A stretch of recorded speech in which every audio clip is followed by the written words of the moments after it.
Hello everyone, and welcome to the Dice Commando YouTube channel. I'm Andrew, with you here as always. This is the Commando Cast, a video cast about all things Star Wars Destiny. This video and others like this one are possible thanks to viewers like you. Please show your support with a like and subscribe, and be sure to hit the bell notification icon so you don't miss any new videos. If you want to get involved with the channel, consider becoming a channel member. There are many benefits to channel membership, including access to our Discord, exclusive deck tech and strategy videos, and the opportunity to help create channel content. I want to sincerely thank all our channel members, as I truly couldn't do this without your support. You guys rock. Go Commando.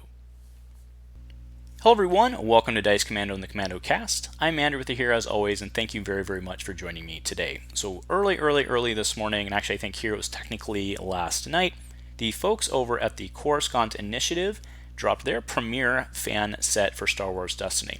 So I had a chance to look it over, and I thought that there was a couple really cool cards in there. So that's what I wanted to do today, was just kind of go through some of the cool design stuff that I saw over there, look at some of the neat mechanics I thought that they incorporated, and see where we can go from here.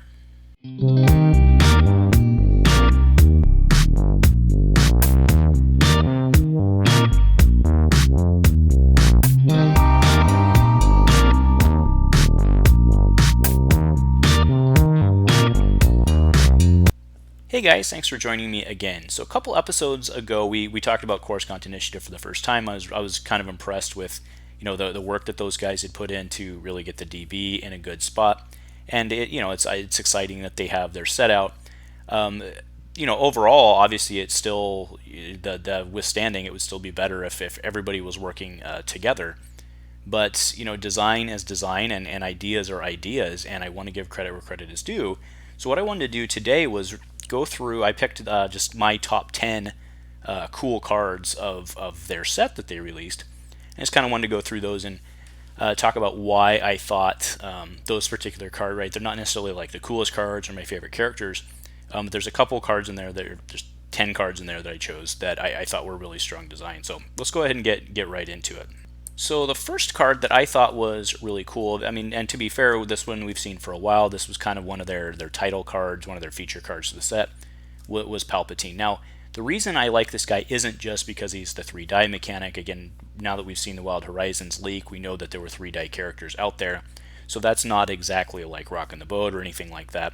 But what I liked about this is I kind of thought that, if you were going to do kind of a standalone big, this is probably the way you do it. Now, he only has 16 health, which, if you're kind of looking at it and thinking about it, like that's not much, so that they may have reined back on that. But his ability is pretty interesting. And so after you remove an opponent's character die, heal 1 damage from this character. After this die is removed, deal 1 damage to this character. So in theory, they could do 3 damage to you per round just by doing what they want to do anyway. But it does give you a lot of ability within because you're going to be removing dice 2 to kind of get something back. So I think there's a very interesting game here. Again, I don't know if this was going to, I don't know if it's going to work or not. I don't know if it's enough health for a big, but it's kind of a cool push and play mechanic within this own mechanic, right? I think it's kind of neat. He of course has some two signature cards. The plot. The plot is really, I wanted to make sure we hit on the plot, because the plot basically brings you Snoke die to the table, and that changes a lot here, except that again it's when Palpatine's die is removed, you deal 1 damage to him, so those are still your targets. And Snoke die primarily are it's the focus. He does have this indirect side, but for the most part it's the focus. And then that I Am the Sith card is really bonkers, but it's clearly meant for Palpatine. So that's, I just wanted to throw that out there because it's with him. But the focus is on the push and play game in Palpatine. I really thought that was neat. Next, this card, they have Overwhelm. This is a villain event for 1 cost. Play only if you have 4 more die in your pool and no die showing a blank. Resolve 2 of your dice, increasing each of their values by 1. I just like this card. I think this could be. It's like I don't think it's not, like, I think it's balanced. I just think it's a very creative card. I like it. I just like it a lot. I like seeing cards like this. So often in fan sets, all the focus is on the characters or the weapons, because that's the cool stuff. I really liked this card. I think you could see this card in any set. I think you could have seen it in an FFG set, and it would have fit right in. All right, next is Jedi Deca. So this is using the E-Web Blaster die, which I don't think, like, did that card ever see the table? Except in draft, I don't think it did. So this is a droid. You can only play mods on it. He does come. Let's go ahead there. He does come with his 2 stances, which kind of lets you, kind of flip back and forth between the guy. Your opponents cannot resolve dice against dice showing damage with the value of 1 against this character, right? So it gives him his built-in shield. I thought it was neat design. This is more flavor design than anything. This isn't really like a huge game win, but I thought it was really good design fitting in with the flavor design, and then having the stances that can flip back and forth and flip accordingly. I thought that was just a really cool thing that they did there. Next is Imperial March. So this has a wall of text. So we won't go through the whole thing, but I just thought that this was a really neatly created card. This card might be busted, but when I look at it mathematically, I don't think it is, right? Because you have to pay money into it, and we know, so you have to pay money into it, but you're trading that for a die that is, pretty good. But if you look at, there were a lot of other cards out there that would let you effectively re-roll, and I'm talking early legacies. There were cards out there that would let you roll in these die on these characters, but that's usually money plus card from hand. So this one may be too big, but I think it's kind of a neat.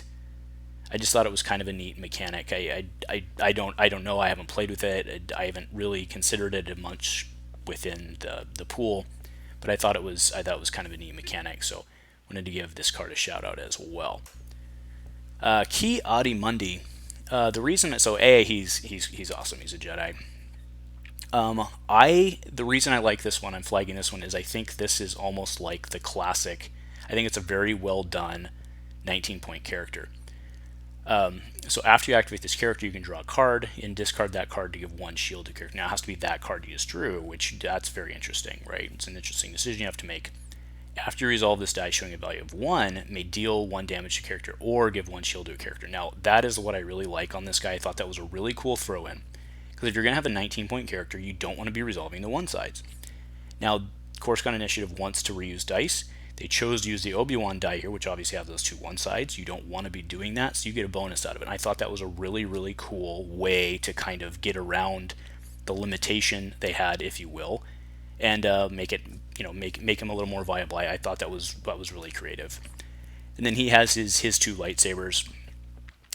You can't play them both together, which is really good because they're both really, really strong. All right, Tantive 4. I really liked this card as well. It's using the Ghost die.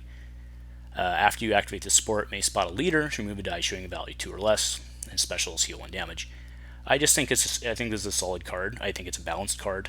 I just thought this was really solid design. It's just a cool card. All right, next, when I saw this one, this is a flavor win. This is a game win.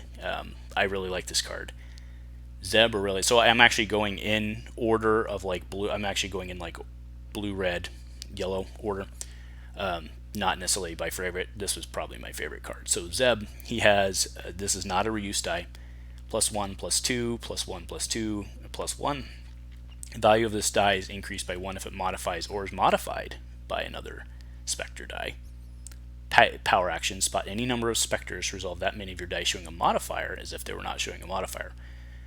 So I'm not entirely sure how you would modify this die because it has to be done as a power action, but maybe they have other ways to do it, or maybe I'm missing something. But I thought this was really cool. He fits right in with the team. He becomes effectively a 9/13, and I'm sure that usually it's an odd die to have 4 points. So I'm sure there's a reason for that they came up with in playtesting, and I like seeing stuff like that because when you see odd stuff like that, there's a reason for it. Right, Millennium Falcon. So this is using the OG Millennium Falcon die. So at 3, right, on first take on this, you look at this and you're like, this card's busted AF, right? And it has a very interesting limitation that I thought was really cool that they put in, which was before you resolve this die, remove 1 of your pilot dice or remove this die. So basically in order to resolve it, you have to sack another die, which is a very interesting balancing mechanic, because they don't even necessarily have to remove the Falcon die. They could remove like a little piddly die, right? So like Forsaken, for example, this is sitting on its 4. You couldn't Forsaken it, but you could Forsaken maybe, if you have one die in your pool, I'm saying you could Forsaken the pilot die, and then this would effectively be unresolvable. On the flip side, if you're trying to like get total value on the table or something like that, this is a big die to do it. So I thought that was really inventive. Now, the next part after this becomes piloted may roll this die into your pool. So if you have 2 or more pilots, you can keep coming in, but you have to sack their die to resolve it. I think there's some really cool design around this card. I just think it's a really creative design space. Well, we'd have to see how it would play out, but I think it's pretty cool design space there. All right, next is, I like this event, shoot first, right? I'm kind of a vanilla guy sometimes. I like this. Reroll 3 dice. Then you may resolve one of your dice, increasing its value by 1. 1 cost neutral yellow. Seems pretty solid to me. I'd play that in a bounty hunter deck for sure. All right, now this one's a beauty. Might be broken, but I think the concept here is strong. So we'll go ahead and read this. Condom Wall text. After an opponent plays a card, may discard a card from your hand with a lower cost to place 1 recourse on this plot. Action, search your deck or discard pile for a yellow vehicle and play it, reducing its cost by the number of resources on this plot. If you search your deck, shuffle it. Set this plot aside. So if you're playing it from your discard pile, you can do it again, as long as you build up. This is a very, very, like, I would have to see how this played out, but this is a very, like, this is super creative. Like, I like this a lot. Like, this is a really good card. Or really well-designed card is what I'm saying. And, as far as the balance and stuff goes, how it fits in with their set, I really don't know. I didn't really go through the set with that mind. I just kind of went through on like really cool design stuff, because that's what I'm personally hoping, is that we can take the design wins, we can take the creativity that these guys have and incorporate it into what ARH has, or in some combined committee or something down the road. So I wanted to go through this today like we did, and look at some really good ideas that I thought these guys had, and I wanted to make sure they get credit where credit is due. Now, I also do want to let everybody know these guys are having a release tournament as well. It's actually this weekend. It's Eternal Conflict Set Release Tournament. Promo cards for every participant. It is at 4 p.m. CET and 10 a.m. Eastern Standard Time, which would be 7 a.m. Pacific Standard Time, and that is on Sunday. So that will actually conflict with our Smash tournament. But I encourage everybody, if you're interested, that's something you want to do, go check it out. So again, want to thank the guys from CI. I know that this stuff's a lot of work. You guys have some very cool design wins in here. You want to make sure that everyone's giving you the credit for that. So yeah, that's pretty much it for today. I want to thank again the guys from the Coruscant Initiative for letting me do this, and everyone else for tuning in. If nothing else, go Commando.